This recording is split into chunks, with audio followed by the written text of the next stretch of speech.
एक हिरण की कहानी। घने जंगल के बीच सूरज की किरणें पेड़ों के बीच से छनकर धरती पर उतर रही थीं।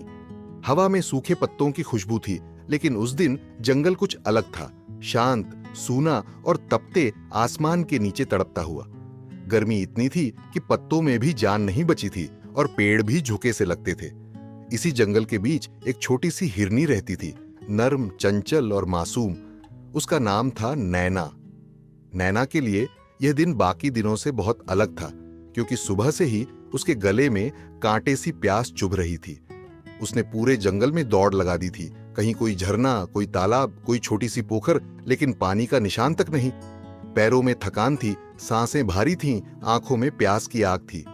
धीरे धीरे चलते चलते नैना एक पुराने पेड़ के नीचे आकर बैठ गई।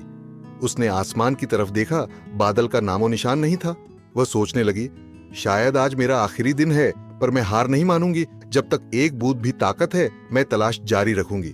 अचानक कानों में कुछ हल्की सरसराहट आई, जैसे कहीं पानी बह रहा हो। नैना के कान खड़े हो गए। वह फुर्ती से उठी और उस आवाज की दिशा में दौड़ पड़ी। झाड़ियों को चीरती हुई, पत्थरों पर फिसलती हुई वह जहां पहुंची, वहां एक नदी बह रही थी, शांत, चमकदार और जीवन से भरी। उसकी आंखों में चमक लौट आई। वो खुशी से उछली और तेजी से नदी की ओर बढ़ी। लेकिन जैसे ही उसने झुककर पानी पीने के लिए सिर नीचे किया, उसे अपने दाएं तरफ कुछ हलचल दिखी।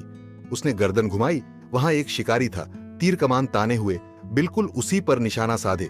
उसका दिल जोर जोर से धड़कने लगा। वह समझ गई कि जरा सी भी हरकत उसकी जान ले सकती है। डर के उस पल में उसकी नजर बाईं ओर पड़ी। वहां झाड़ियों के पीछे एक शेर घात लगाए बैठा था।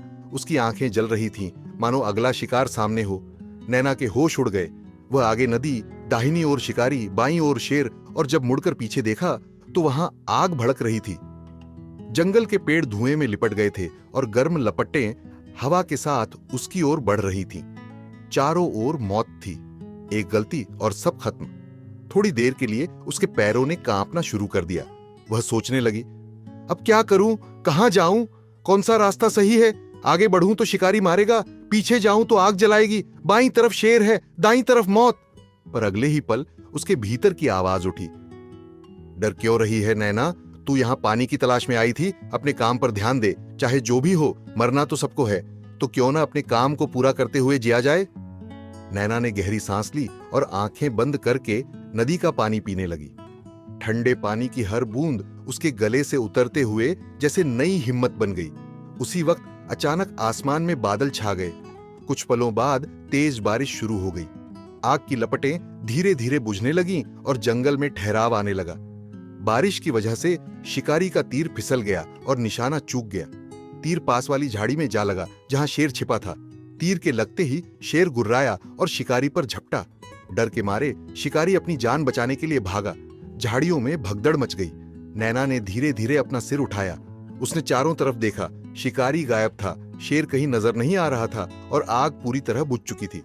आसमान में अब सिर्फ बारिश की खुशबू और बिजली की गूंज रह गई थी। वह चुपचाप नदी के तट पर बैठ गई। उसके मन में एक अजीब सी शांति थी। उसने सोचा, जिंदगी भी कितनी अजीब है। जब चारों तरफ अंधेरा लगता है, तभी रोशनी की किरण कहीं से निकल आती है। बस हिम्मत नहीं हारनी चाहिए। उस दिन उसने सीखा कि मुश्किलें चाहे कितनी भी बड़ी क्यों न हो, इंसान को अपना काम नहीं छोड़ना चाहिए। डर हमें वहीं रोक देता है जहां हमारी सफलता शुरू होती है। अगर हम थोड़ा ठहरकर, थोड़ी हिम्मत से काम लें, तो वक्त खुद रास्ता बना देता है। नैना ने आसमान की तरफ देखा। बारिश अब थम चुकी थी। उसने नदी के किनारे कुछ घास खाई और फिर धीमे कदमों से पेड़ों के बीच अपनी दिशा में लौट गई। पीछे रह गया सिर्फ वो बहता पानी, जिसका संगीत मानो कह रहा था, हर हाल में अपने मकसद पर टिके रहो, क्योंकि जीवन हमेशा उम्मीद से ही जीतता है।